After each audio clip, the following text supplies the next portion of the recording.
Let me ask you something. And I want you to really sit with this question before I give you the answer. What does a man do when the story he's been telling the world, the story he's been telling his own people, starts falling apart in real time?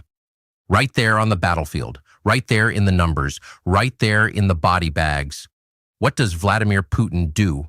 He doubles down. He shouts louder. He makes bigger demands. And he desperately hopes that nobody outside the Kremlin walls does the math. Well, we did the math.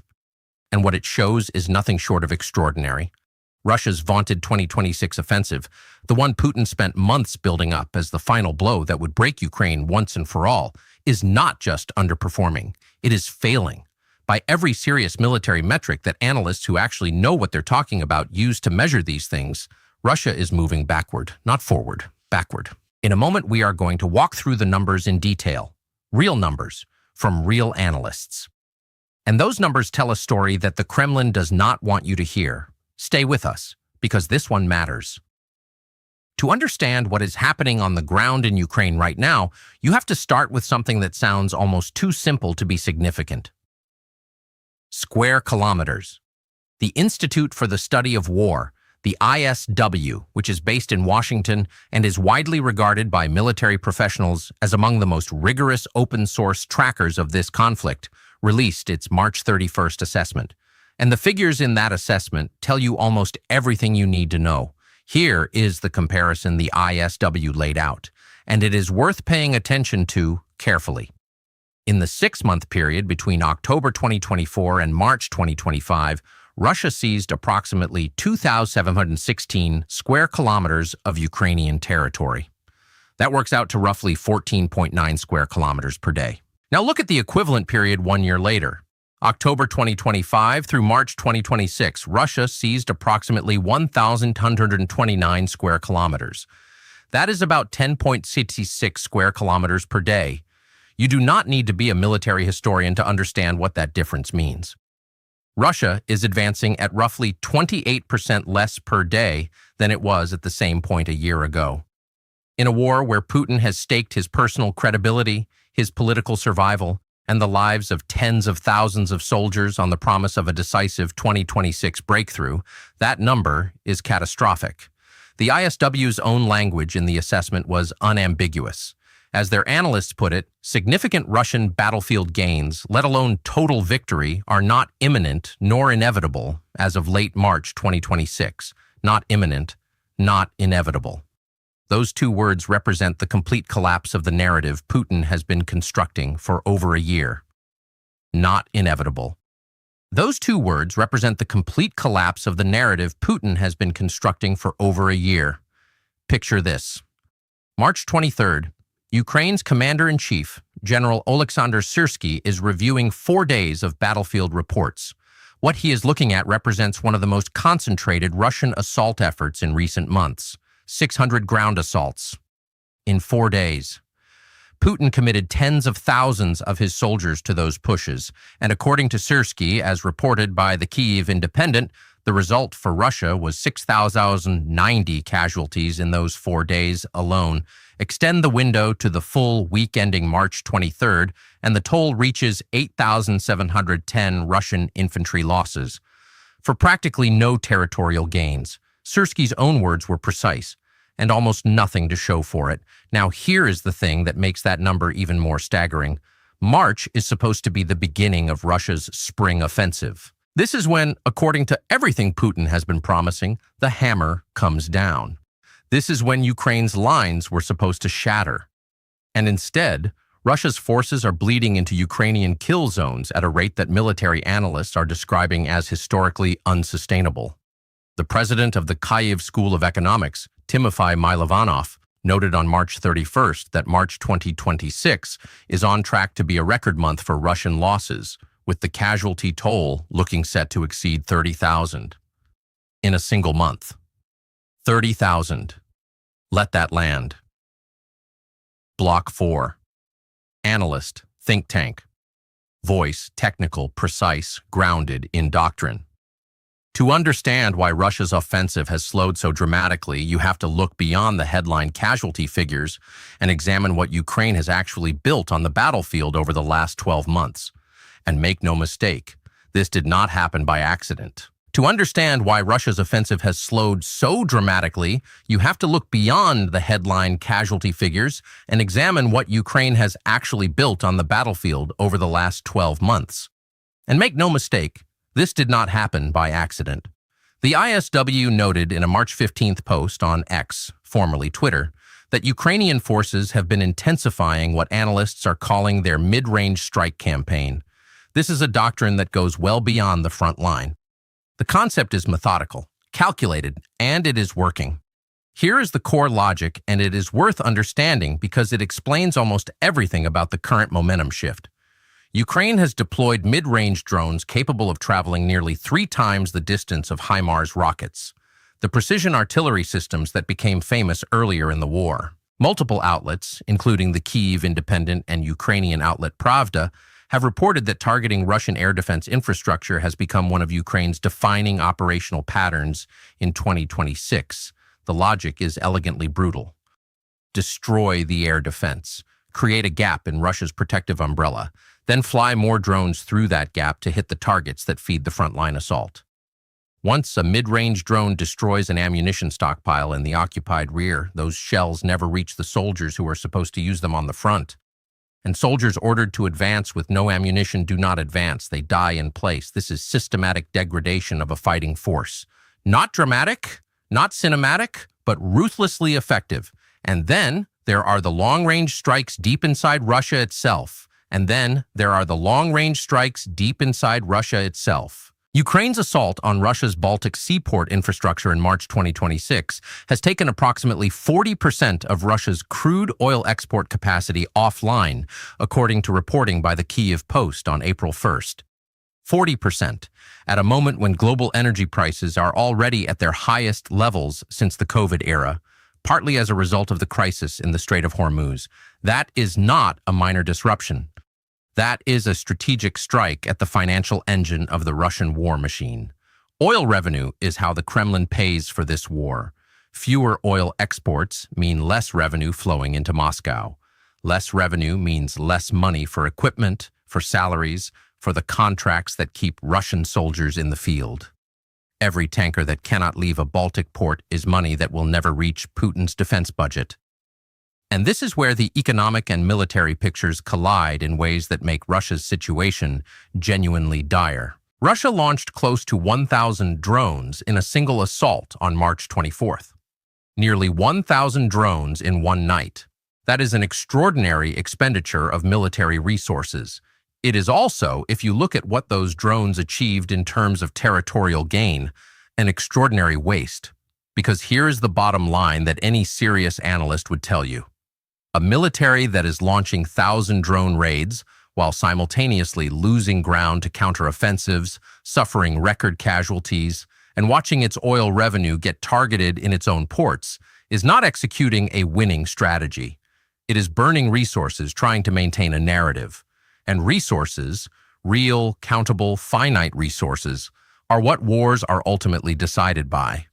Russia has been forced to resort to what can only be described as covert mobilization. In the Ryazan region, a decree signed on March 20th requires businesses employing between 150 and 500 people to identify between 2 and 5 of their employees to sign military contracts.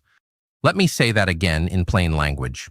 The Russian government is telling private companies to hand over their workers to the military, workers who are supposed to be volunteers. This is not the behavior of an army that has an abundance of willing fighters. This is the behavior of an army that is running out of them. There is a dimension to this story that does not fit neatly into the square kilometer tallies and casualty counts, and it is, in some ways, the most revealing dimension of all. A report published by United 24 Media on March 30th describes something that Ukraine's defense establishment has been documenting with grim precision. Ukrainian forces have been receiving video evidence, consistent, recurring, daily video evidence of Russian soldiers taking their own lives on the battlefield rather than face the drone swarms that now dominate Ukraine's kill zones. Ukraine's defense minister, Mikhailo Fedorov, confirmed that his ministry is receiving enough of this footage to conclude that it has become a daily occurrence among Russian rank-and-file troops. The pattern, according to analysts reviewing the evidence, is consistent. Russian soldiers who are wounded or surrounded by Ukrainian drones, unable to retreat, unable to surrender safely, make a final choice. Because Russia's own propaganda has told them, repeatedly, that capture by Ukraine means something worse than death. It is a lie. But it is a lie that the Kremlin has been telling its own soldiers for years, and now, in the fields of eastern Ukraine, those soldiers are dying by that lie. There is no triumphant way to report this. It is simply what happens when a government sends young men into an unwinnable situation built on a false premise and tells them that surrender is worse than a bullet. Now, let's talk about what Putin is actually doing while all of this is happening, because this is the part that tells you more about where this war is heading than almost anything else. On March 31st, President Zelensky revealed publicly that Russia has demanded Ukraine withdraw completely from the entire Donbas region within 2 months, by the end of May. Think about the geography here for a second. The Donbas is the region that is the entire focus of Russia's spring offensive. It is the home of what military analysts are calling the Donetsk Fortress Belt, a network of heavily fortified cities including Sloviansk, Kramatorsk, and Kostiantynivka. Russia has set itself the goal of reaching Kostiantynivka by April 25th and controlling all of Donetsk by the end of 2026. Here is the problem with those demands. It took Russia 21 months to achieve any kind of breakthrough at Pokrovsk. 21 months. And Pokrovsk is smaller than most of the cities in the fortress belt. Putin is now demanding that Zelensky hand over territory that Russia's own forces cannot take at their current pace of advance. Not in 2 months, not in 2 years, possibly not at all.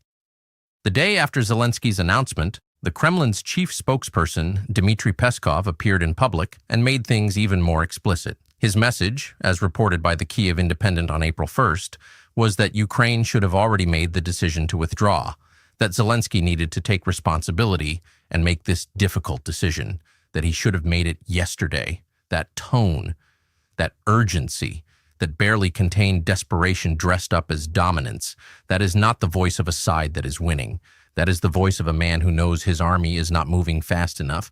That is not the voice of a side that is winning. That is the voice of a man who knows his army is not moving fast enough, who knows his deadlines are impossible, who knows the battlefield is not cooperating with the narrative, and who is trying to use the negotiating table to get what his soldiers cannot take by force.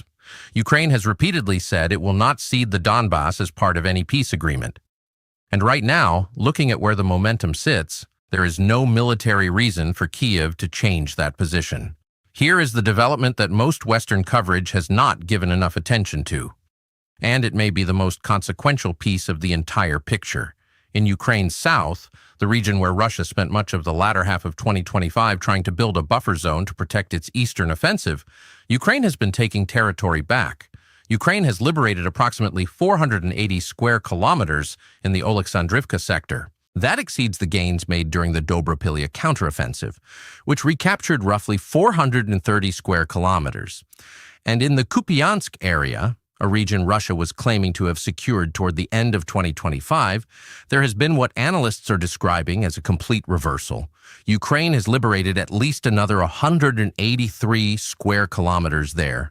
Now add those numbers together and understand what they mean strategically. Russia spent enormous reserves of manpower and time occupying that southern territory. It was supposed to be the secure flank that protected the eastern offensive. Instead, it has become a second front that is draining exactly the resources Russia needs in the east. Elite Russian airborne and naval infantry units were sent south in early March to stop Ukraine's advance. They failed, and their absence from the eastern front has been felt there too. This is the cycle that analysts at the ISW and elsewhere have been watching develop in real time. Elite Russian airborne and naval infantry units were sent south in early March to stop Ukraine's advance. They failed, and their absence from the eastern front has been felt there too. This is the cycle that analysts at the ISW and elsewhere have been watching develop in real time. Ukraine attacks in the south, forcing Russia to redeploy its best units. Those units leave the east weakened. Ukraine exploits the weakness in the east. Russia scrambles to patch that hole. And while it is patching, Ukraine advances in the south again. Round and round it goes. And Russia does not have an answer for it. So let us be honest about where all of this leaves us. Because intellectual honesty requires resisting a neat, triumphant narrative just as much as it requires rejecting Putin's version of events. Ukraine is not, as of this writing, on the verge of ending this war. What has changed is the trajectory. And in war, trajectory is everything. A year ago, the trajectory favored Russia. Its gains were larger. Its losses, though enormous, were being absorbed. Its narrative of inevitable Ukrainian collapse had enough momentum to worry Western capitals and exhaust some of Ukraine's most important supporters. Today, that trajectory has reversed. The gains are smaller, the losses are larger, the narrative has fractured, and the demands coming from Moscow, give us territory our soldiers cannot take, withdraw from regions we have not captured, reveal a leadership that is trying to win at the negotiating table what it is failing to win on the ground. That is not strength. That is the appearance of strength deployed to disguise weakness. And there is a difference, a very important difference. Those of you who remember the Cold War, who watched the Soviet apparatus perform confidence it did not have, project power it was quietly losing, will recognize this pattern. Empires do not announce their decline. They accelerate their rhetoric. What we are watching in the spring of 2026 may not be the end of this war. But it looks increasingly like the beginning of the end of Russia's ability to dictate its terms. The ports are burning. The oil is not flowing. The soldiers are dying faster than they can be replaced. And the territory that was supposed to fall by summer is still, stubbornly, in Ukrainian hands. Vladimir Putin wanted 2026 to be the year that Ukraine's story ended. Based on everything we are seeing, it is beginning to look like the year his story started unraveling instead. Close, direct address to senior audience, warm, respectful, no condescension. Now I want to hear from you.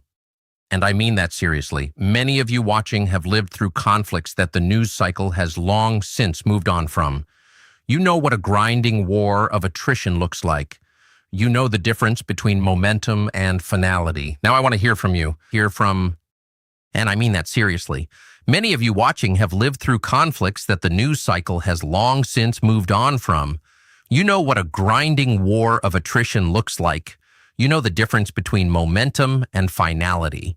You know that the map on Tuesday does not always look like the map on Friday. So tell me in the comments, do you think this shift in momentum is real and sustainable? Or have we been here before? A moment that looked like a turning point and turned out to be something less? And here is the deeper question. If Russia cannot break Ukraine militarily in 2026, what does a negotiated end to this war actually look like? Because someone will eventually have to sit across a table from someone else.